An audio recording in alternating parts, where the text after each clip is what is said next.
So tomorrow's inauguration is sure to look a lot different, and talking to children about the event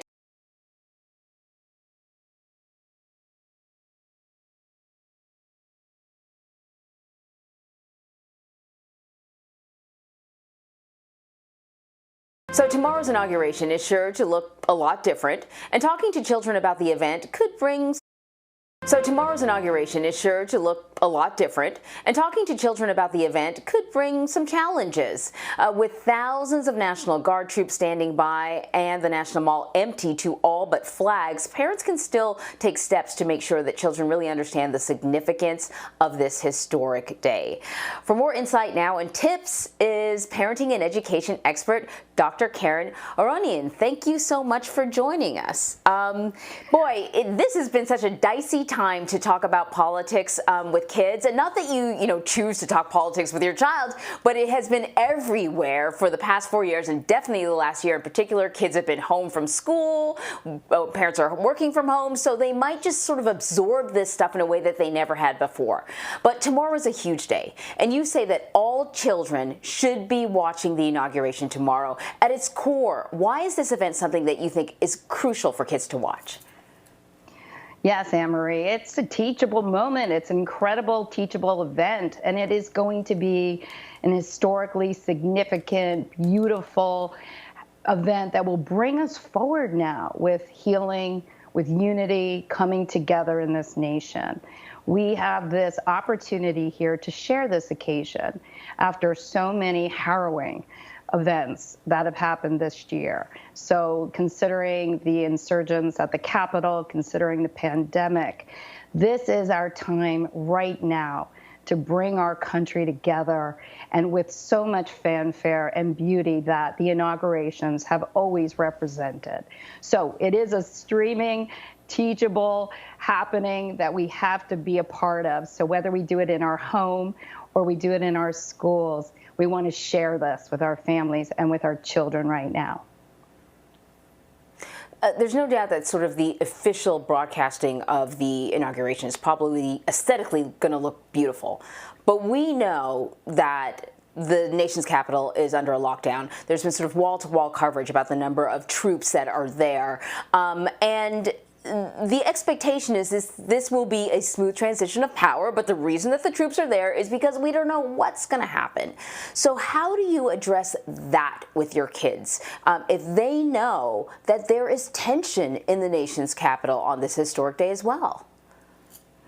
Yes, it's so true. They have lived through what this whole year has, been about, unfortunately. A great deal of divisiveness, a great deal of political tug of war.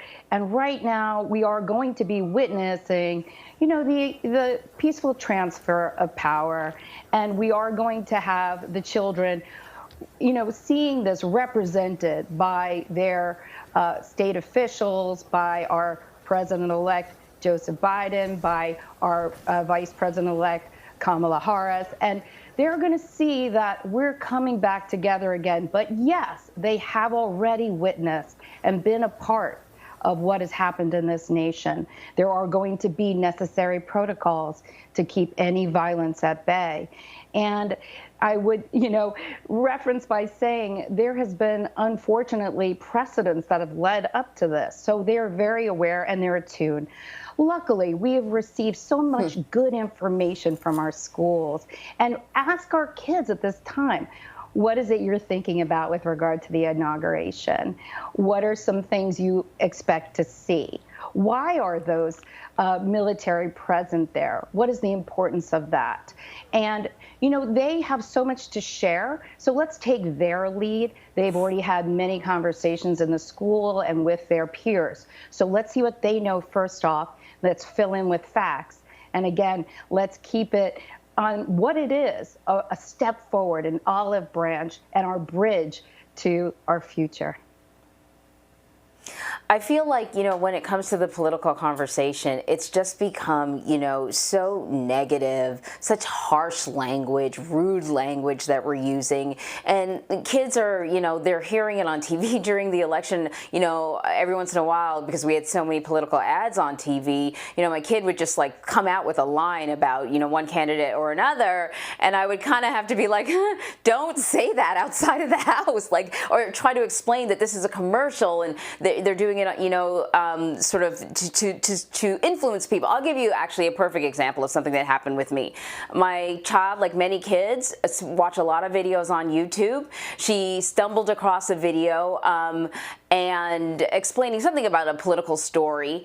And as an example of fake news, the person putting together the video showed myself and my co-anchor, Vlad, and was like, see, that's what fake news is. And she thought it was hilarious because her mom just popped up in the middle of one of her YouTube videos. And I was obviously mortified and felt I had to explain what was happening here in this video. But I thought, what do you tell your kid about how we're supposed to talk about politics?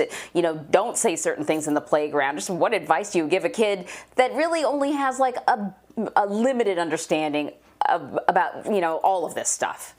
I mean, as an adult, we have a limited understanding. Right. We're, continually processing so much information on a daily basis. And like you said, the kids are aware, and they're, this is coming into our home through our televisions, through streaming, through their friends.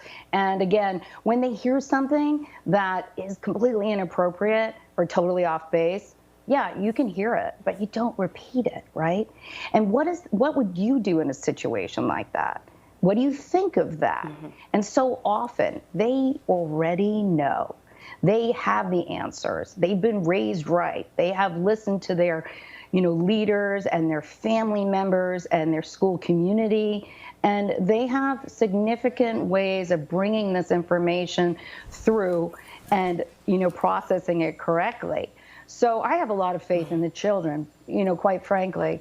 I see that when you open up questions like this, and you ask for shared meaning, they bring it together with civil discourse. I mean, this is the underlying theme right now that's being delivered in so many of our classrooms and in so many of our schools throughout this nation right now. How do we speak, hear another, and come together without berating that individual to hear what their thoughts are? Because that, again, we're looking to all make this country better and strengthen it. We have different ideas, of course, but how do we do that in a civil way? So these are the lessons that we're learning right now and we're bringing together right now. And, through these civics lessons, right? And so this will be a tenet going forward that all of our schools are embedding and sharing with families. So listen to your kids, because they already have so much that's already good and on target through our, golden rule we've shared with them. Yeah, and the truth of the matter is an inauguration should be and is a point of pride for many Americans. This one in particular is historic for a number of reasons, one of them being the Vice President-elect, Kamala Harris. She's the first Black and South Asian woman to ever hold that position. And so, can we talk about, what this means for women, what this means for brown and Black children, but also why it's important for all kids, boys and people and kids who are not brown and Black to sort of take in this moment and what lesson can be taught. A lot of kids are going to be at home because they're learning virtually. Their parents may be around. What should their parents say to them? So I go back to the theme of what this inauguration has put out, which is America United. And again, that is the lesson that they're also, bringing forward into our country and into our children. So that is the theme, America United. And so with regard to what the significance is with Kamala Harris being our first woman, our first African American, our first American Asian woman to step into the position of Vice President-elect, this is a beautiful, unbelievable, remarkable time for all of us. And this moment in time will be celebrated going forward. And it is being heralded and upheld and so inspirational for so many in our country. And this is the essence of our country, right? This is our patchwork of people. And the idea that in America, we all have opportunity, the greatest opportunity. If we can think it, we can be it. You know, it was beautiful to see her sorority sisters celebrate this momentous occasion and herald this moment as their own, as they saw Kamala Harris, you know, become what she had set out to be. And so it is a win for everyone. That is so true. Dr. Aronian, thank you very much. Thank you. Thank you, Anne Marie.